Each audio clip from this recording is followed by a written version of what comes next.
Every entrepreneur has a story. Welcome to Happy Half Hour with an Entrepreneur, where each episode your host, Brian Carney, will share a drink with a successful business owner and have them discuss their unique journey, gaining insight on what it takes to be an entrepreneur and the different ways to get there. Brian isn't just a beer nerd, he's also the co-founder of River's Edge Advisors, a financial planning firm headquartered in Delaware, specializing in working with business owners. It's time to pour yourself a drink and enjoy a happy half hour with an entrepreneur. Well, hello everyone. This is Brian Carney, the host of Happy Half Hour with an Entrepreneur. My guest today is Joe Giordano from Whisman Giordano, a CPA firm located in the great state of Delaware. So as you'll find out today, most people don't see or talk about CPAs as being entrepreneurial. And to say Joe is not your typical CPA, I believe, is an understatement. So he is quite the enigma. He actually is a former vegetarian that happens to be incredible at smoking meat, which we'll get into a little bit. And things haven't always been easy for Joe. He actually became a widower at the age of 33. His wife passed away at the age of 32. So we're going to definitely talk about that as well as his business. So today I am a big Victory Brewing person, and I somehow have never had the Dirt Wolf, which is a double IPA, a little bit on the stronger side. It's 8.7%. So this could make for an exciting show. Joe, welcome to the show. Brian, thanks for having me. And when you start talking about percentage of alcohol, when I tell you what I'm drinking, I think I might have you beat, pal. What do you got? I busted out the Kentucky bourbon. I'm going with Jefferson Reserve, and we're looking at 45% alcohol, 90 proof. Love it.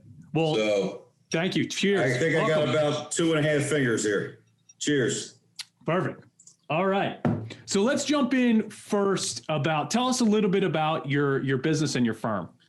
Well, our firm is, most people would say we're local. We work with clients all over the country, have some international clients.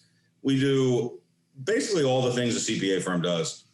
We do tax planning and preparation. We do auditing and accounting. We do business consulting. It's a full service firm. It's grown substantially in the past, 6 years, 7 years. When I started, we were 9 people. Yep. And today I actually had to look at our org chart because my marketing manager asked for it. We're 32 people. Wow. That's incredible. Yeah, it's been a lot of growth over, there wasn't a lot of growth. And then all of a sudden 2014 hit and we doubled in size from, I want to say 2014 to 2018. And it's been an exciting journey in that time. Awesome. The firm has changed monumentally since I started. Yeah. So just longer than I would like to admit, to tell you the truth. So the firm started before you were born, but your dad is your father one of the original founding members, or how did he get involved? And then He was not. Jim Whisman founded the firm in 1973, and between 1973 and 1995, 96, give or take, I don't have a whole lot of history because that's before my dad's time. Yeah. My father joined the firm in 97, 96, somewhere in that ballpark. He came in as a partner, and there were 3 people at the time, and I guess he bought out Jim Whisman in 2008, 2007. Great. And at that time, he would have been the only owner. So I started with the firm as an intern in 2002, I think. That's great. That doesn't include when I was 12 years old and they had me do filing. Sure, of course. That's off the books. Yeah. No comment. We don't do stuff like that. We've never paid anybody with a $20 bill. Yeah. And I guess he would have been the only partner or owner at that time. So he made me I think he gave me 1%. Yeah. To keep it as an LLC so that he didn't have to go on his Schedule C as a single member LLC. Sure. So how does it happen that you end up becoming the managing partner? Oh, well, I got conned into the business to start with. I was in college and I was planning on going to law school, and I was working construction in the summers with my uncle's company. Okay. And I got hurt. And Tom Dyer, who's a senior manager in our firm, and my father, who I think you know both of them. Sure. They were like, oh yeah, why don't you come in after you got hurt? We'll keep you busy the rest of the summer. You'll have a little income. We'll keep you busy. And they gave me things they knew I would like. They gave me like, oh, this is auditing. It's like solving a puzzle. Yeah. And, things that they knew I would like. I think they strategized in Tom or my father's office, and hey, don't give him this. It'll scare him away. Right. They basically I went back and changed my major. Yeah. So they laid a trap and you walked right into it. Oh, I was a big dummy. That said, it worked out. The managing partner thing is kind of a funny story. So as you know, we in our industry, there are acquisitions. So Julie Morgan joined us. Someone else joined us, and then we bought the firm Haggerty & Haggerty. When we bought the firm Haggerty & Haggerty, I had been begging my father for a partnership agreement forever, but it was just me and him, so that was an uphill battle. Right. Once we had other partners, he kind of had to. So we were working with, God rest his soul, Jerry Grossman from Young Conaway at the time. And, I'm one of the people signing this agreement, so I'm proofreading it. And I get to the signature pages and it says Joseph V. Giordano, managing member. Wait, I don't remember talking about this. That's actually what happened. I walked into Joe Sr.'s office, and Jerry was a great attorney. Yeah, sure. Better person. And I walked in and I said, this is strange. Jerry, this is a typo. And Jerry that generally doesn't send stuff like this. Right. And he looks at me and goes, oh, I told him to do that. When were you going to tell me? Another bait switch. Yeah, another bait switch. I love it. He's good at that. Yeah.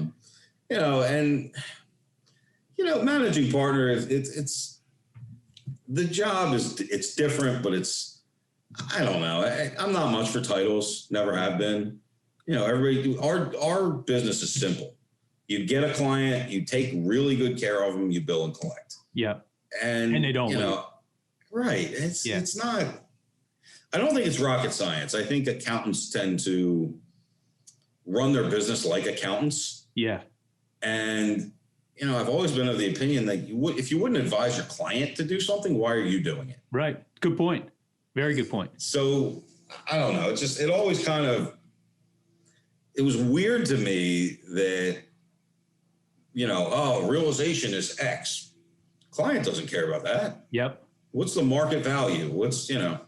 No, it's a good point. So I digress. So you basically, your dad dupes you into becoming an accountant, for lack of a better term. Yeah, more or less. But it does take an entrepreneurial spirit to be able to want to work a buyout with your dad, and B, lead an accounting firm. So when did you sort of realize that you did have that entrepreneurial spirit?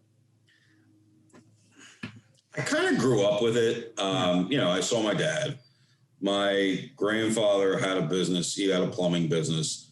I have uncles that own their own businesses. I always kind of had a sales mentality. Right. I bought baseball cards and tried to trade them for more than they were worth. And, right. I would say the light bulb that I wanted to own this business. Yep. Probably went on between 26 and 28. So say 27, in that ballpark.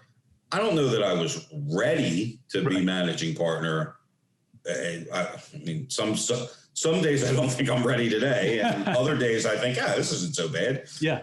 I don't have a specific, I always wanted this, or this popped for me. Yep. It's just, it kind of, Brian, we know each other, and people that are going to listen to this are going to hear this. I've never really been one to march to somebody else's beat. Yeah. So I really think this was owning some type of business was probably inevitable, because I look in the mirror and I think, I don't know that I'm employable for somebody else. I I know you're only half joking about that, but I am joking, but I'm not, because I'm not someone who, look, when somebody has a bad idea, I can be polite about it, but I am not someone who's just going to go along. Right. And I don't care about credit. And if somebody else has a good idea, let's do it. Like, get started. We'll do it. Yep. You know, but I've never really wanted to work for somebody else or do what somebody else told me all the time. Yeah. You know, I mean, we work for our clients. Sure. Yeah. But, you know, but it's not like you grew up saying like, I want to be a business owner. You sort of just, like many other business owners, you end up owning a company because you know that you can do it better than someone else that you would work for. I'd like to think that. Yeah. I mean, you know, anybody who's a competitor of mine would say, he doesn't know what he's doing. Sure. Yeah. You know, but I also like to think I have really good help. We have great partners. Yeah. I have a true mentor. I have my father. Yeah. And, you know, he owned an accounting firm probably longer than I've been alive. Yeah.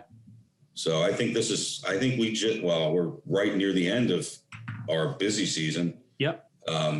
By the way, we don't call it tax season in our office. Anybody that calls it tax season in our office gets a look. It's opportunity season. I like it. Because it's a little flip of the mentality. I think it is. Your mindset drives you, I think. And, you know, this is the time when you're talking to your clients the most. This is the time when you're working on their stuff the most.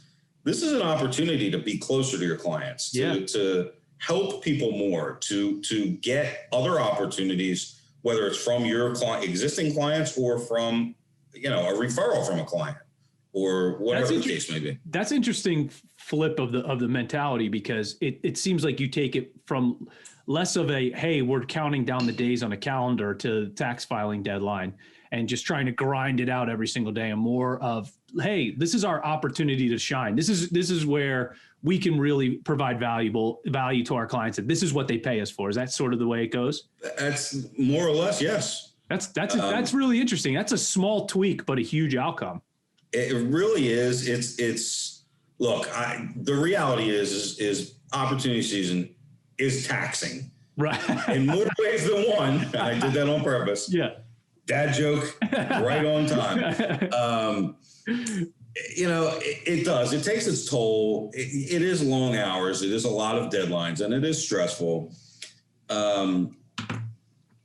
But the older you get and the further along you get. Now, my job is very different. And, you know, I've been in our tax director's office probably 5-6 times in the last couple of weeks asking, hey, do you want me to review a handful of returns? Do you want me to do anything for you? And she has told me no every time. And the last time she finally said, would you just stop asking? I know where your office is. If I need you, I'll let you know. Right. Leave me alone. So for me, I have a huge deadline, March 31st. Yeah. After that, unless Lisa DeRose needs me, it's not terrible for me. Right. Now, some of our team members are cranking right now, and, you know, they're putting in long hours, and they are going to have off on April 16th, and they're going to take some time off.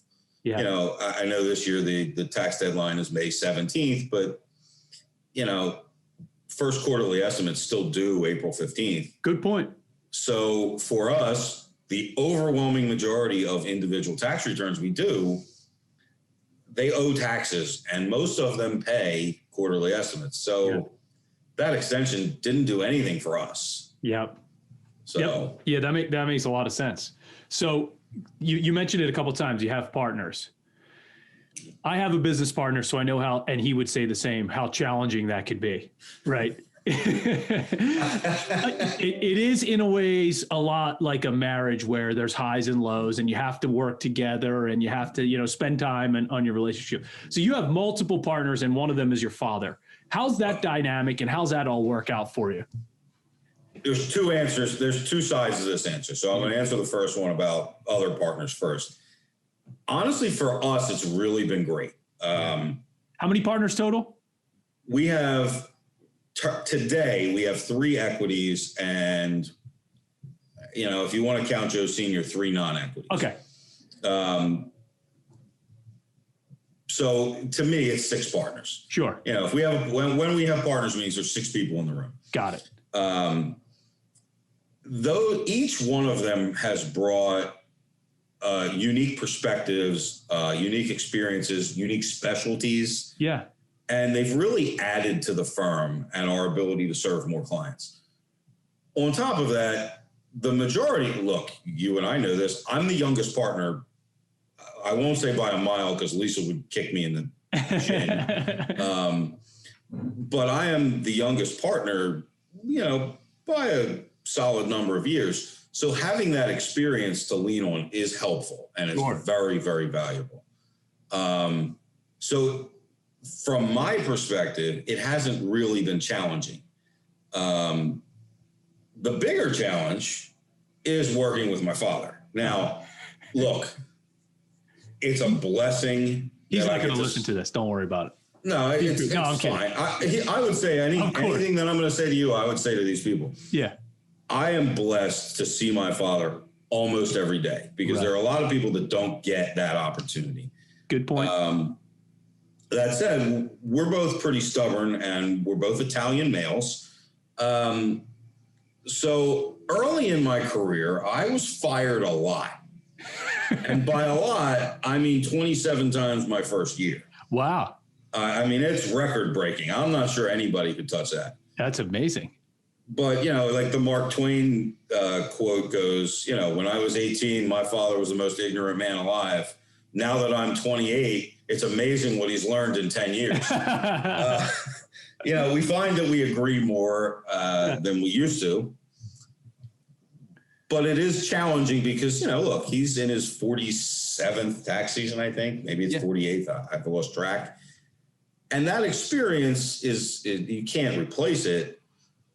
But it's also, he got used to walking around saying, hey, we're going to do this. And hey, we're going to do that. And no, we're not, because number one, we have other partners. 2, I don't always agree. Sure. You know, I'm a millennial. I don't always agree with somebody who's 68 or 69 years old. It's interesting. We've had this theme come up a bunch of times throughout the episodes in the podcast, is that there is a real generational struggle. So, you know, I'm a Gen Xer, right? So I'm I'm a young Gen Xer. I guess technically my group, we're called Zennials because there's like a 3-year gap where there's a group of people. Anyway, but there's a real issue with millennials and baby boomers, especially because baby boomers, oftentimes you hear them say things like, well, we're doing it this way because this is the way we've always done it. And this is the way I did it. And here, you know, a lot of times a millennial goes, well, that doesn't make sense. Just because you've done it that way doesn't make sense. So that headbutting is not totally, you know, crazy, you know? That's the most dangerous phrase in the English language. Well, maybe it's not anymore, but it's from a business owner's perspective, we do it this way because we've done it for 30 years is such a dangerous phrase and mentality. It really is. You know, my business has changed more in the last, I don't know, 3 to 5 years than it did in the prior 20. Yeah, for sure. So you can't run your business that way. So you just can't. You know, both of us are huge Philadelphia Eagles fans, and we suffered through the Chip Kelly years. You know, I had a couple good years, but that was the one thing he always said is the only answer I will not accept is if you ask why we're doing it this way. If you say this is the way we've always done it, you can't grow that way. You can't move forward that way. You know, if we did that, we would still be doing, you know, audits on paper. Yeah, sure. We'd still be writing tax returns with a pencil and paper. Right. I mean, good Lord Almighty, that. Oof. Yeah. Oof. Now, one question I want to ask you. You mentioned earlier that you've purchased or merged. I guess bought out a couple of different practices. What kind of lessons can you give going through that experience? Well, it's not as easy of an answer because I wasn't really in the position where I was a minority partner at the time and I was not managing partner when we did these things. Yep. I think you really have to define everything. You really have to, everybody's got to have the same understanding. Yep. Everybody has to have everybody's got to be on the same page. the one thing that I would do differently if we ever buy another firm, Sure. not necessarily bring in someone. Now, I will say this, I do not see me bringing in a partner from the outside in the future, because I want to give our young people, we have some outstanding young people, that are between the age of, I want to say between the ages of, say, 26 and 40, maybe I'm a few years off, that I really think can get there. Yeah, promote from within. I don't want to block their ability to grow and move into roles. Yeah, I think that it's a bad idea. Yeah. So I don't see it happening. But if we were to do it, the one thing that we tried to do was we tried to, we're going to do best practices, and we're going to have a little bit of your process and a little bit of our process. And, this sounds bad, and I don't mean it to, but if I'm the buyer, we're using my process. Yeah. And we're using my softwares, and we're and it's not personal. It's not because, I'm unhappy with how things have gone. It's just something that I think would have made the transition easier for everyone. Sure. It would have been hard at the beginning for the people switching their process, but it would have been easier for the rest of the people, which was the bigger firm, the acquiring firm. Right. Yeah, that does make sense. If you're buying it, you should that firm should mold into yours. Yeah. It's one of those things where you try to make everybody happy, and that's an impossibility. You just can't. Everyone loses that. Right. Yeah.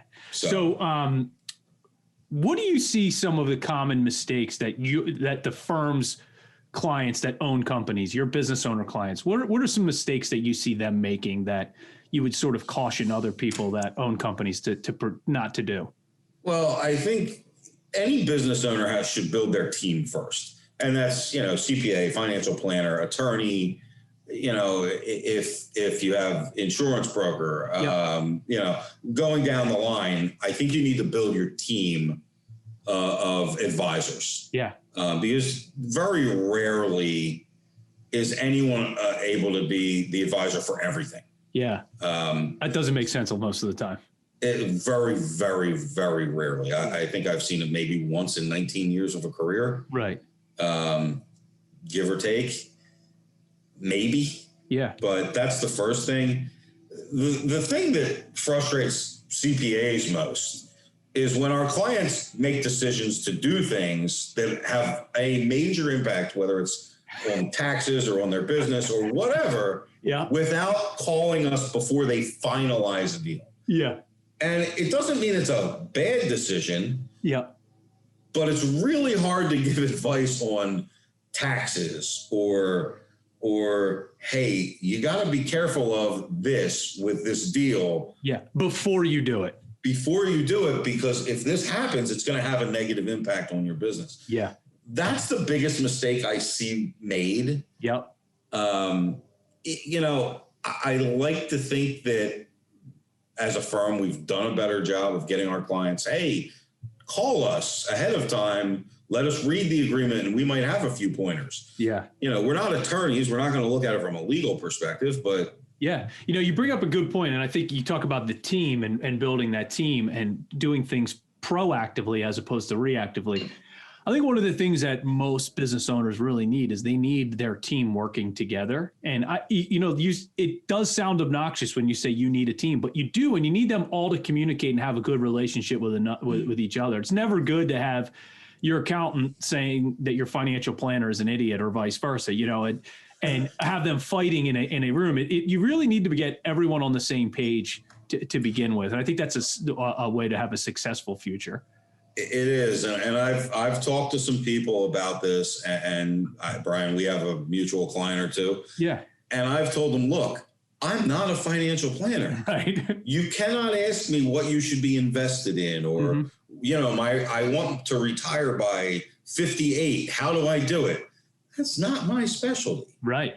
And, I often tell people, look, our main job, whether it's us or your attorney, somebody's got to play point guard. Yeah. Somebody's got to bring the ball up the court and find everybody else that should be taking the shot. Yeah.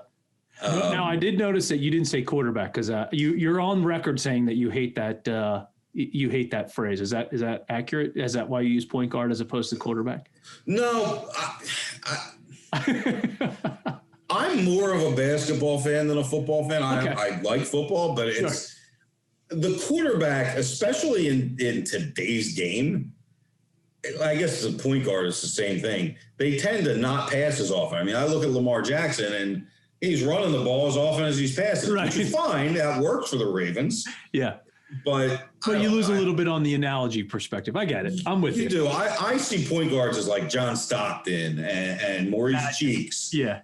I don't see point guards like, Stephon Marbury, who took 30 shots to score 30 points a game. Right. Exactly. Love it. So when you are an accountant, you have the stereotypical, you're a bean counter, you're locked in a closet, you're in spreadsheet heaven, just loving calculating numbers. That role is typically not a way to flex entrepreneurial muscle, right? So how have you been able to scratch your entrepreneurial itch in a, sort of a non-entrepreneurial stereotypical profession? The first thing I would tell you is when we hire people, we hire for culture and fit. Yeah. And culture's critically important to me. It's up high on my priority list on how we run the business. Yep. And look, the reality is culture can't be, completely defined by the top because the whole group has to buy in. Yeah. But it is steered. The top of the company has to steer culture. Yep. And the reality is I do not fit in. Now, look, I'm not going to lie to you. You give me some numbers, and there are times when I have an adding machine next to me, and you'll hear the tape going, and, I am a nerd. I do like it. But I also, the thing about this business I enjoy most isn't doing the accounting or doing the taxes or, the thing I enjoy most is working with our clients, working with people, knowing what their goals are. Some people will say, I don't care about the tax. I want to be highly profitable. Others will say, I don't want to pay any tax, which, if you're not paying taxes, you're not making any money. That's not a good strategy. Yeah. Paying tax is a good problem to have. I have a client that learned from a retired CPA who he used before he hired us. He used to say it's okay to pay taxes at 25%. Yeah. It's not okay to pay taxes at 35, 40%. Right. So if you can legally, obviously, get yourself into a position where you can plan and make decisions that help your taxes be in that 25 range as opposed to 35 or 40, and I'm using 40 because I truly believe the tax rates are going to go up very soon. Sure. I know right now we're not at 40%, but I do see that coming. Yeah, absolutely. Sooner than later. All right. So obviously it hasn't been all sunshines and rainbows and unicorns for you. No. So we would be remiss if we didn't talk about your wife passed away from, correct me if I'm wrong, the flu at 32 years old. Well, the death certificate says the flu. Yeah. I happen to know because I was spending 16 to 18 hours a day at the hospital. It was MRSA pneumonia that ultimately killed her. Got it. It just ate away at her lungs, and she went into the fibrotic stage of acute respiratory distress syndrome. And unfortunately, it's very similar to the way people die from COVID. Okay. Difficult breathing. Yeah. Yeah. At one point, the way they explained it to me was, and I can't remember what the procedure was, but they stick a camera down your throat and they look at your lungs, and the doctor at the time just explained it that the lung, a healthy lung is like a sponge. It moves around and all that. Her lungs became rock solid. Wow. So, Yeah, it was, and unfortunately, she died in March and went into the hospital in early to mid-February. I missed a month of time in our busiest time. Yeah, which kind of defines our culture a little bit. You know, we have a culture where we're compassionate. We help each other. We pick each other up. Yeah, and you know, the truth is, the firm carried me for. Well, they definitely carried me for that month and a half. Yeah. And, you know, I like to tell people I was useless for a minimum of 6 months, and it might have been longer. Yeah. So, you know. You're 33 years old, right? Yeah. You expect to have, you know, your whole life with your family and, you know, with your wife ahead of you. Let's just say the span of 4 to 6 weeks. She goes from perfectly healthy to deceased, right? Mm-hmm. How do you even begin to wrap your head around that? There's another part to that you may know, but a lot of people don't know. That Christmas time area, yeah, we had finally decided we were going to start trying to have kids. Oh wow! So, you know, and my birthday's in that time frame. Our anniversary was in that time frame. Yeah. So we had finally, you know, we were married. I think we were married just shy of 6 years before she died. I guess it would have been 5. I think it was 5 years. 6 years. Okay. 6 years we were married. It would have been 7, I think. I'd have to have my ring. It's got, you know, unfortunately she died 6 years ago. So It's been so long that it's the memories of when we got married. It's like a blur. Yeah. It definitely was a shock. The word train wreck would have described me at that time. I was lucky. I had a lot of people that helped and picked me up. I had some friends that have been through similar situations, whether they lost their spouse from cancer or whatever. Yep. You know, it definitely changed my perspective on life, on the business. How could it not? Yeah. Well, you know, I've told some of our younger people that want to be partners someday, you know, if you're married, take that trip with your significant other, because I sacrificed a lot of that. I worked a lot of hours because this is what I wanted. And I always looked at it like I'm making an investment in my career so that I can make sure that our family's taken care of later. Yeah. You know, the money in and of itself, I don't really care about. Right. How much. I never had a goal of I want to make this much money by this age. I don't. Yeah. It's not. I want to live comfortably. I'm not going to lie. Yeah. You know, I don't want to be living paycheck to paycheck at this point in my life. But definitely changed my perspective. I don't want our people. Right now, we are all working a lot of hours. Any accountant that's not working a lot of hours has no clients. Right. But I don't want people working Saturdays all year in the summer. Yeah. I used to do that. I used to work nights all summer, you know, and I'd go home at whatever time because I was working. And I live with that regret because I should have taken more trips with Amy. I should have, you know, hey, let's take a long weekend and go to DC or Baltimore, or, you know, let's take that day trip somewhere. Yep. You know, what you're saying is really interesting, because I noticed this from my own personal life, is that a lot of people are always waiting for something like, all right, well, once I get that bonus check, or once I make partner, or once I do this, then we can do X. If I get X, then I can do Y. And what ended up happening is you just swap out X, never do Y, and you put a new X in there. So it's like, once I get partner, we're gonna go on vacation. Well, you never go on that vacation. You buy then it becomes buy a house. So being able to have the clarity to be able to, I mean, unfortunately for you, to be able to tell people that, like, hey, do this. I'm telling you, time really is short. I can speak from experience that you should not delay a vacation with your family. Yeah. You know, it's, you know, look, it is what it is. I tell people regularly, Amy's perfectly happy. She's at peace. She left me with all the stuff. Yeah. You know, it is what it is. Well, let's talk a little bit about, so you created a fund for her in her memory for Boys and Girls Club? Well, yes. I can't take complete credit for creating it. Okay. At the time, George Krapansky, who's a friend of the family, and we've known him, longer than my father's probably known him longer than I've been alive. Yep. Maybe. He was at the time. I think he was still CEO of the Boys and Girls Club of Delaware. Yep. And we were donors. We were always involved over there. And Amy loved kids, loved volunteers, loved the arts, all that kind of stuff. And he actually called my father because I was still a train wreck. And he said, listen, would you be interested in doing something like this?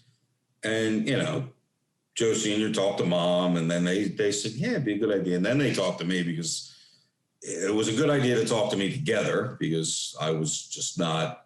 Right. I wasn't in a stable place of mind. Sure. And it's really turned out to be, it's probably the thing I'm most proud of in my life.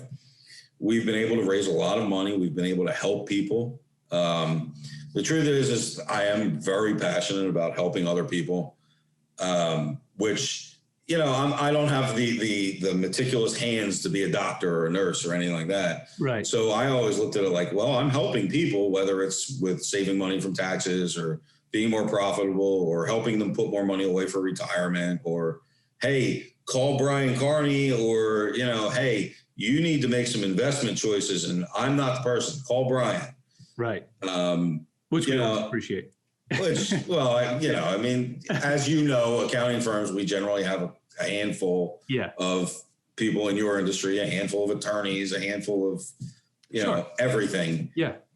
Because, not everybody's the right fit. Not everybody's, the client has to make the choice themselves. Of course. But yeah, it's been a nice way to keep Amy's memory alive. Amazing. That's good. Congratulations on that. That's huge. Thank you.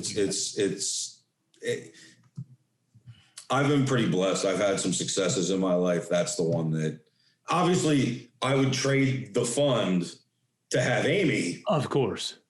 But given that that's not an option, it's pretty special. It really is. That's awesome. Well, we only have a couple minutes left. And one thing I wanted to talk about is your meat smoking skills, right? So, I have to admit you inspired me to start smoking meat, but you were a vegetarian for quite some time and you were still smoking meat. So let's talk about how that works. And then let's talk about let's talk about some tips / what you would recommend people to start if they want to start smoking some meat. You got it. Well, the truth is I was a carnivore all along until Amy died. Mm-hmm. And I put on a lot of weight in that first year after Amy died. Yeah. And I went vegetarian because I really had to get it together. Yeah. I think I got up to something around 285 pounds. Okay. And I'm only 5'7". I was going to say, you're not very tall. That's not acceptable for a guy my height. Yeah.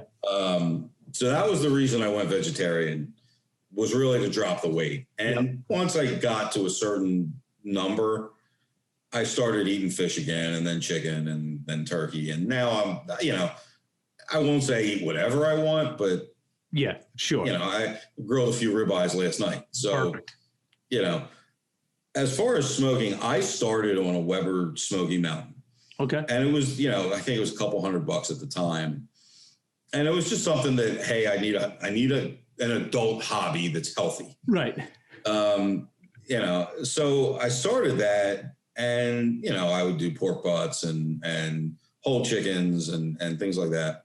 It's funny because, I used to watch the barbecue shows for little ideas and things like that. And now the smoker I use is a backwoods Fat Boy. Yeah. Which is, I think it's got 2 inches of insulation throughout. The smoker can handle all weather. I cannot. Right. My hands, I do not want to be out in the cold weather doing that. For 6 hours watching a brisket or whatever it is. Yeah. Not 6 hours. Yeah, right. When I make brisket, I started at like midnight so that it can rest. Hopefully it's done by 10:30, 11 o'clock in the morning. Yeah, sure. You hope, and then it can rest an hour or two. Yeah. Brisket is probably my favorite thing that I cook. Yeah. I don't do it that often because it's look, it's a lot of food for one guy. I'm a single guy. Yeah, you single guy. A brisket isn't cheap. You get, you spend $150 on a big piece of brisket, and then you got a mound of meat. If you go to snakeriverfarms.com, you're spending closer to $250. Right. So it adds up, and I can't eat all that red meat in a week anymore. But I've really gotten good at smoking salmon and chicken thighs. Okay, and chicken thighs is probably my favorite thing to eat. Yeah. It's funny. We've actually, in my family, we've actually switched from the chicken breast to the chicken thigh, and I like it a lot more. It's a good call there. Mm-hmm. Yeah. Yeah. I'll give you the tip. You want to get those Texas muffin trays from Acme. Yeah. So, they're the really big muffin trays. You want to trim off the knuckle of the thigh. Yep. And you want to form those thighs. So you want to pull some of the skin off and shave it and then put it back on. A little bit of butter at the bottom of the tray, put them in skin side down, a little bit of butter on top, cook them for 45 minutes to an hour, flip the thighs in the tray, cook them for another 45 minutes, hour, take them out. Now you've hit them with whatever rub you want each time you flip them. Take them out, throw them in a dry tray, throw them back in another half hour to an hour, depending on where they're at. Sauce them, another 15 minutes, you're good. Now you've got perfect form, nice bite through skin. It's delicious. That's great. It's definitely and it doesn't take that long. It's not difficult. Yeah. It's not smoking a brisket overnight. Right. Exactly. That's high risk, high stakes smoking there. Yeah. It really is. It's fun though. Love it. All right. So last question, as we sort of wrap up, if you could go back in time and visit yourself when you were 21, 22, 25, right? What piece of advice would you give to yourself if you could go back in time and make that happen? Well, you want the professional answer or the personal answer? Because there's two different ones. Start with the personal one. The personal one would be get your act together so you can meet somebody like Amy sooner. Right. And then take more trips with her and do more things with her. Yep. Yeah, because I tell people, Amy cleaned me up. Yeah. Like I don't know that I'm where I'm at today if I don't meet Amy. Good. Yeah, that's great. I don't know that happens. I don't know that I get my act together. I don't know. I don't know that I there's two ways you go. Yep. Professionally, I can't say that I would change too much professionally, but from an advice standpoint, I probably would tell myself, learn everything you can, get multiple mentors. I've been really lucky. We have some nice clients that kind of have taught me a lot of things too. Yeah. So I've learned things from my father. I've learned things from our partners, but I've also learned from our clients. The business owner clients, the CEOs of nonprofits. Sure. Yeah. And it's the thing I would change is I probably would have started networking. I probably started in my mid-20s anyway. Yeah. I probably would have started 22, 23. Yeah. Just to get more knowledge, just to gain more of an understanding and meet more people. Listen and learn. And listening is a very lost art these days. You're not kidding. Yeah. But you can learn so much from so many different people. And sometimes you learn things that you don't agree with. Right. I've had some business owners say, I want to do X, Y, and Z. And I go, I don't agree. And here's why, but it's your business. Yeah, you do. Right. Yeah. And that's, everybody's got their own way. There's nothing wrong with, there are certain things that are wrong. Yeah. Like you shouldn't, I don't know, shoot your employees. Right. Pretty obvious. Yeah. Things like that are obvious. But, the way you grow your business, some people want to borrow a lot of money and buy a bunch of companies. Well, go for it. If you think that's the way, you could do it. Other people want to grow organically. Yeah. Go for it. Everybody has to do their own, you have to go your own path. Definitely. Well, good. Well, Joe, this is awesome. So how'd your whiskey taste? How was it? Oh, well, that's an empty glass. Yeah, I got an empty bottle here. So Dirt Wolf, which again, I can't believe I haven't had before. So Victory Dirt Wolf. I'm going to give this a 4 out of 5 on my scale. So, well, you know well enough that I didn't have a drink for almost 5 years after Amy died. The fact that I own this should speak volumes. I love it. That's because great. I don't keep a whole lot of booze in the house anymore. It's just not. Yeah. I haven't needed it. Right. But, well, I'm glad we were able to do that. So thanks so much for coming on. And Brian, thank you for having me. I really appreciate it. Absolutely. This is a blast. If you would like to learn more about Joe's business, Whisman Giordano and Associates, go to whismangiordano.com. If you want to connect with me on the Untapped app, my username is brcarney7, and I'll be given the Victory Dirt Wolf of 4 out of 5 stars.